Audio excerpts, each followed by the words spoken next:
हे so hello guys, आज के video में हम बात करेंगे कि कई लोगों के कमेंट आ रहे थे कि सर प्रॉपर बताइए कि हम रजिस्ट्रेशन कैसे करें जब भी हम फॉर्म भरते हैं, यानी कि अधिकारी की आईडी से अगर हम SSO आईडी लॉगिन करते हैं या फिर ऐप में लॉगिन करते हैं तो हमारे पास 3 ऑप्शन आ रहे हैं, जॉब सीकर, एम्प्लॉयमेंट, काउंसलर। तो हमें किस पे क्लिक करना है, किस पे क्लिक नहीं करना है, कैसे फॉर्म खुलेगा। ठीक है, तो आज की वीडियो में हम यही सब बातें करेंगे, कैसे है जो है रजिस्ट्रेशन फॉर्म है वो ओपन होके आएगा। तो सबसे पहले हम आपको ये बता देते हैं कि अगर आप कहीं भी अगर इंटर्नशिप कर रहे हैं तो सबसे पहले अगर आप कहीं आंगनवाड़ी में अगर आप इंटर्नशिप कर रहे हैं तो जो CDPO की जो आईडी है उसकी आईडी से ही आप है उसको रजिस्ट्रेशन करना है। ठीक है, दूसरी बात कर लेते हैं कि अगर आपकी कोई उप स्वास्थ्य केंद्र यानी कि आयुष्मान आरोग्य मंदिर में यानी कि उप स्वास्थ्य केंद्र होता है, वहाँ पे अगर आपकी ड्यूटी लगी हुई है तो आपको CHO की आईडी नहीं लगवानी है वहाँ पे।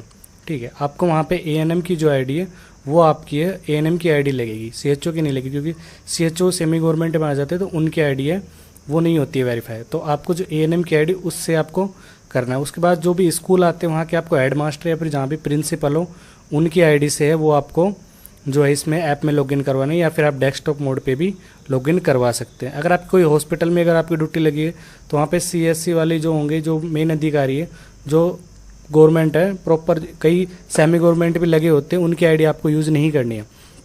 ठीक है, तो कैसे आपको जो रजिस्ट्रेशन फॉर्म है वो ओपन होके आएगा ये भी हम आपको बता देते हैं। जब भी आप लॉगिन करते हैं तो आपके सामने 3 ऑप्शन दिखाते हैं, जॉब सीकर, एम्प्लॉयमेंट और काउंसलर।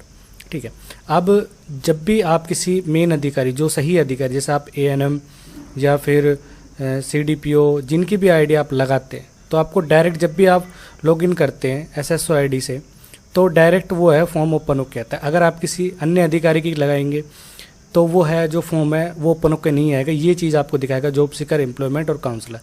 जब भी आप सही अधिकारी की आईडी लगाएंगे, यानी जैसे आप ANM की लगा रहे हैं, ठीक है, या फिर CDPO की आईडी लगा रहे हैं, या फिर जो हेड मास्टर है स्कूल के उनके प्रिंसिपल की आईडी लगा रहे हैं, तो डायरेक्ट वो रजिस्ट्रेशन का फॉर्म है वो ओपन होके आएगा। आप यहाँ जैसे देखेंगे कि जब भी आप किसी सही अधिकारी के आप आईडी लगाएंगे तो आपके सामने जो है डायरेक्ट जो रजिस्ट्रेशन का फॉर्म है वो ओपन होके आएगा। अगर आपके पास जो 3 ऑप्शन दिखाते हैं, जॉब सीकर, एम्प्लॉयमेंट वाला और काउंसिल वाला, तो आप समझिए आपको उस अधिकारी की आईडी है वो मैप नहीं होगी। ठीक है, तो डायरेक्ट जो ये वाला फॉर्म खुलेगा इसमें आप यहाँ पे देखेंगे कि ऑफिसर की आईडी यहाँ पे दिखाई जाएगी, उसके बाद नेम, ठीक है, उनका जो आधार कार्ड में जो नेम है वो आपके यहाँ पे, मोबाइल नंबर, उनका डेजिग्नेशन, ठीक है, उसके बाद उनका जो डिपार्टमेंट है, या फिर आप हेल्थ डिपार्टमेंट, एजुकेशन डिपार्टमेंट, किसी भी डिपार्टमेंट से, तो वो आपको यहाँ पे सेलेक्ट करना। डिस्ट्रिक्ट, कौन सी डिस्ट्रिक्ट जो ऑफिस है, यानी कि जो आपके में नए पोर्टल पे दिखा रहा होगा उसके अकॉर्डिंग आपको यहाँ पे दिखाएगा, जैसे एम्प्लॉयमेंट एक्सचेंजमेंट अलवर, तो या फिर आपका खैरतल तिजारा, या फिर जो भी आपका पड़ता है वो आपको उसके अकॉर्डिंग दिखाएगा। यहाँ पे फिर भी आपको डिपार्टमेंट सेलेक्ट करना पड़ेगा, हेल्थ डिपार्टमेंट, मेडिकल डिपार्टमेंट, वही आपको यहाँ पे सेलेक्ट करना। अब यहाँ पे कईयों का जो है इंटर्नशिप ऑफिस नेम में है वो यहाँ पे शो नहीं करता है।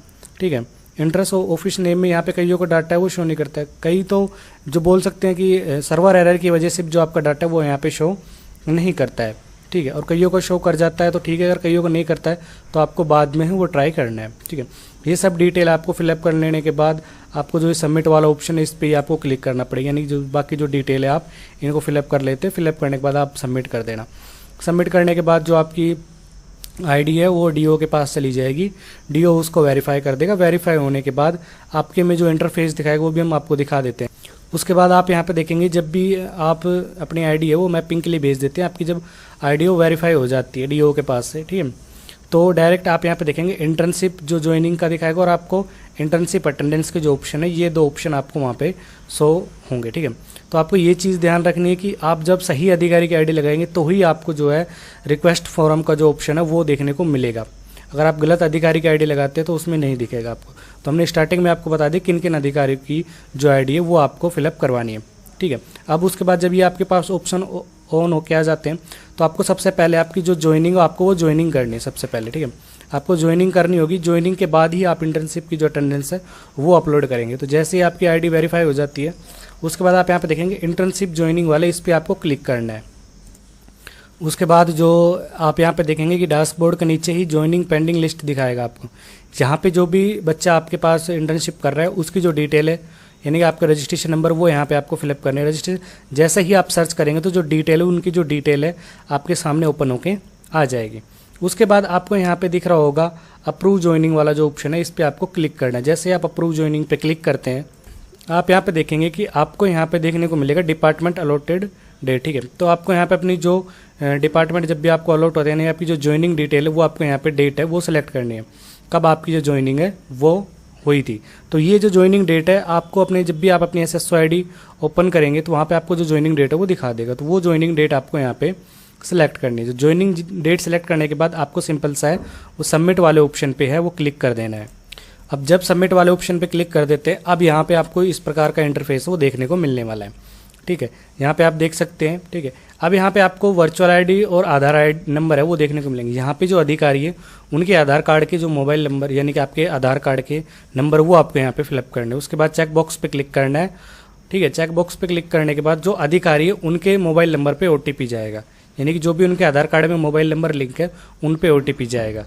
तो जैसे ही उनके आधार कार्ड में जो भी रजिस्टर्ड मोबाइल नंबर होते हैं उन पे जो OTP है वो चला जाता है, तो वो OTP यहाँ पे सबमिट करना है और यहाँ पे इसके बाद आपको सिंपल सा सबमिट वाले ऑप्शन पे क्लिक कर देना है। अब आपको जो है जो आपकी ज्वाइनिंग है वो सफलतापूर्वक हो गई है, ठीक है। जब आपकी ज्वाइनिंग कंप्लीट हो जाती है उसी के बाद ही जो आप अपनी अटेंडेंस है वो अपलोड कर पाएंगे। तो अब आपको क्या करना है, आप यहाँ पे देखेंगे कि मंथ अटेंडेंस पेंडिंग ये वाला ऑप्शन दिखेगा। उसके बाद आपको यहाँ पे देखने को मिलेगा, आप यहाँ पे देख सकते हैं कि आपकी जो इंटर्नशिप की ज्वाइनिंग है वो कंप्लीट हो चुकी है। जब आपकी इंटर्नशिप की ज्वाइनिंग कंप्लीट हो जाती है, अब आप जो अटेंडेंस है वो अपलोड कर पाएंगे। तो अब आपको क्या करना है, सिंपल सा जो इंटर्नशिप अटेंडेंस वाला जो ऑप्शन है इस पर आपको क्लिक करना है। उसके बाद जब इंटर्नशिप वाले ऑप्शन पे क्लिक करते हैं, अब आपको यहाँ पे अपने रजिस्ट्रेशन नंबर, ठीक है, यहाँ पे ईयर और यहाँ पे मंथ सेलेक्ट करना है, जिस भी मंथ की आप जो अटेंडेंस है वो अपलोड करना चाहते हैं, ठीक है। उसके बाद जो डिटेल है कैंडिडेट की, वो कैंडिडेट की डिटेल है वो यहाँ पे शो होना स्टार्ट हो जाएगी। उसी के बाद जिस भी कैंडिडेट की अटेंडेंस अपलोड करनी है उस पर क्लिक करना है, ठीक है। क्लिक करने के बाद अब आप यहाँ पे देखेंगे कि अप्रैल 2026 ही हमने स्टार्टिंग में ही जो सेलेक्ट की थी वो यहाँ पे शो होके आ जाएगी, ठीक है। तो आपको स्टार्टिंग में ही जो मंथ और जो ईयर है वो आपको सेलेक्ट कर लेना है। अब यहाँ पे देखेंगे कि जो भी कैंडिडेट है, जो भी इंटर्नशिप कर रहा है, उसने कितने दिन की है जो एब्सेंट यानी छुट्टी पे रहा हुआ है, तो वो डिटेल आपको यहाँ पे फिलअप करनी है। यानी कि 5 दिन रहा है तो 5 दिन, 2 दिन रहा है तो 2 दिन, 1 दिन, ठीक है। इस प्रकार आपको जो यहाँ पे फिलअप करनी। अब आप यहाँ पे देखेंगे कि फुल मंथ एब्सेंट, अगर आप इस पर क्लिक कर देते हो तो आपका बेरोजगारी भत्ता है वो परमानेंटली बंद हो जाएगा, क्योंकि बेरोजगारी भत्ते में आप 15 दिन से ज़्यादा अधिक एब्सेंट रहते हो तो आपका बेरोजगारी भत्ता है वो बंद कर दिया जाता है। तो इस वाले ऑप्शन पे आपको कतई भी क्लियर नहीं करना है, ठीक है। अगर इस पर क्लिक करते हैं तो आप पूरे मंथ एब्सेंट हो जाते हो और आपको जो बेरोजगारी भत्ता है वो रुक जाएगा। तो आपको सिंपल सा जो ये है इसमें ही आपको नंबर डालने, 1 नंबर 2 नंबर, जब भी जितने दिन भी आप एब्सेंट रहे हों। उसके बाद आपको जो सेव वाला ऑप्शन है इस पर आपको क्लिक करना है। उसके बाद डायरेक्ट जो ई सिग्नेचर वाली सर्विस वो ओपन होकर आएगी। इसमें अधिकारी को अपने जो आधार कार्ड के नंबर है वो यहाँ पे फिलअप करने हैं। आधार कार्ड के नंबर फिलअप करने के बाद जो भी अधिकारी है उनके आधार कार्ड में मोबाइल नंबर जो भी रजिस्टर्ड है उस पर OTP जाएगा, तो वो OTP यहाँ पे फिलअप करना होगा। यहाँ पे आप देख सकते हैं जो भी अधिकारी के मोबाइल नंबर पर OTP आता है वो OTP यहाँ पे फिलअप करना है और सबमिट वाले ऑप्शन पे है वो क्लिक कर देना है। उसके बाद जैसे आप OTP डाल के सबमिट कर देते हो, अब यहाँ पे आप देख सकते हैं कि अटेंडेंस सबमिटेड, ठीक है। अब आपकी जो अटेंडेंस है वो सबमिट हो चुकी है। अगर आपको व्यू करना है तो आप व्यू लेटर पे क्लिक करके भी आप जो इसको है चेक कर पाएंगे कि आपकी अटेंडेंस है वो दिखा देगा। तो आप जैसे ही व्यू वाले ऑप्शन पे क्लिक करते हैं तो जो भी अटेंडेंस का प्रॉपर PDF जो आप पहले ऑफलाइन सबमिट करते थे वही पूरा फॉर्मेट, उसमें आपके नाम, आपका रजिस्ट्रेशन नंबर ऑटोमेटिक फिलअप होके आ जाएगा। और जो आप यहाँ पे देख सकते हैं ई सिग्नेचर वाला जो ये वाला ऑप्शन है ये वाले आपके पे डायरेक्ट आ जाएगा। तो इस प्रकार आपकी जो अटेंडेंस है वो प्रॉपर सबमिट है वो हो जाएगी। उसके बाद अगर आपकी कोई क्वेरी है तो आप कमेंट सेक्शन में कमेंट कर देना, उसका रिप्लाई आपको मिल जाएगा। तो इसी प्रकार था कि आप कैसे है वो अपनी जो, कई लोग बोल रहे थे कि जो 3 ऐप जो यानी कि 3 ऑप्शन शो कर रहे थे अब वो ऑप्शन शो नहीं करेंगे, क्योंकि अगर आप सही अधिकारी की जो ID है वो लगाएंगे तो ही आपका जो है रजिस्ट्रेशन का OTR है यानी कि जो रजिस्ट्रेशन फॉर्म है वही ओपन होकर आएगा। स्टार्टिंग में मैंने बता दिया कि किन किन अधिकारियों की जो ID है उसी से ही रजिस्ट्रेशन होगा। सो आई होप आपको वीडियो अच्छी लगी। अगर आपको वीडियो अच्छी लगे तो हमारे चैनल को सब्सक्राइब कीजिए ताकि ऐसी नई वीडियोज़ आपके सामने हम लाते रहें। Thanks for watching.